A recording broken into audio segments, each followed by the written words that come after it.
சித்தர் போகர் கற்றுக்கொள்ள விரும்பியது என்னலாம், ரசவாதம், அந்த நவபாசானத்தில உண்டானது, அதன் மூலமாக மூலிகைகள், மக்களுக்கு தீர்க்க முடியாத அ ப நோயின்னு எதுவுமே இருக்கக்கூடாது.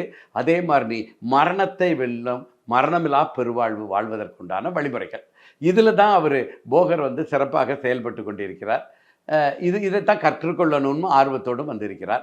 அப்ப அடிப்படைகள மட்டும் சித்தர் கருவூரார் அவர்கள் நேரடியாக சொல்லிக் குடுத்துவிட்டு, அடுத்தாற் போல என்ன சொல்றாரு, அவருக்கே ஒரு மந்திர ஆற்றல் இந்த பேசக்கூடிய ஒரு சிலையையும் கொடுத்து விடுகிறார்.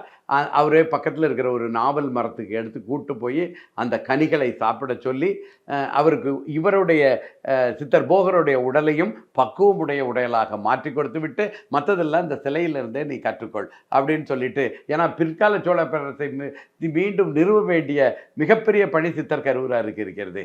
இவர்ட்ட ஒப்படைத்துட்டு சித்தர் கருவூரார் வந்து அந்த உலக சுற்றுப்பயணம் பண்ணி, அங்க சிவாலயங்கள் எல்லாத்தையும் உருவாக்க வேண்டியிருக்கு.